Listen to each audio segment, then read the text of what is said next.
2023-24 অর্থবছরের প্রথম 9 মাসে বাংলাদেশে বিদ্যুৎ রপ্তানির কল্যাণে ব্যাপক লাভের মুখ দেখে বাজার মূল্যে ভারতের অন্যতম শীর্ষ ব্যবসায়িক সংগঠন আদানি গ্রুপ।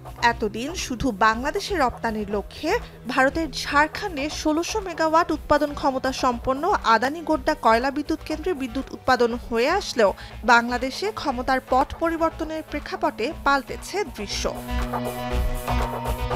বাংলাদেশ কেন্দ্রিক বিদ্যুৎ বাণিজ্যে সম্ভাব্য ঝুঁকি থেকে গোড্ডা প্রকল্পকে রক্ষায় গেল মাসেই সেখানে উৎপাদিত বিদ্যুৎ ভারতের বাজারেও বিক্রি করতে পারবে বলে আদানি গ্রুপকে অনুমতি দেয় ভারত সরকার।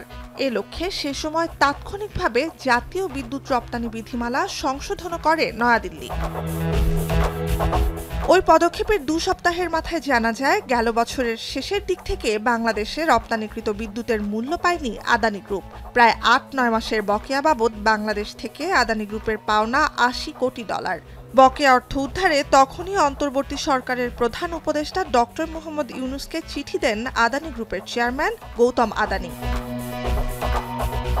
ইকোনমিক টাইমসের প্রতিবেদনে বলা হয়, 27 অগস্ট লেখা চিঠিতে বাংলাদেশের সঙ্গে আদানি গ্রুপ প্রতিশ্রুতি রক্ষা করে যাচ্ছে বলে জানান গৌতম আদানি। কিন্তু বড় অঙ্কের অর্থ আটকে থাকায় আদানির পাওনাদারদের মধ্যে ক্ষোভ বাড়ছে।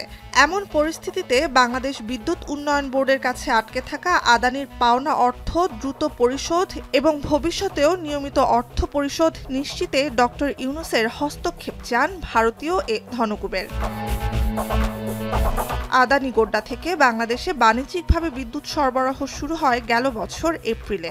দেশে উৎপাদিত বিদ্যুতের চেয়ে আমদানিকৃত বিদ্যুতের খরচ তুলনামূলক কম হলেও আদানির রপ্তানিকৃত কয়লা বিদ্যুৎ দেশের সবচেয়ে ব্যয়বহুল বলে শুরু থেকেই ব্যাপক বিতর্কিত এ প্রকল্প। নুজহাত কামাল, এখন বিশ্ব। কালার এক্সপার্ট, জর্জ স্যাপ এবং মাইল্ড অন হ্যান্ডস টেকনোলজি সমৃদ্ধ অরিক্স ক্রিস্টাল ওয়াশ আপনার লন্ড্রি এক্সপার্ট।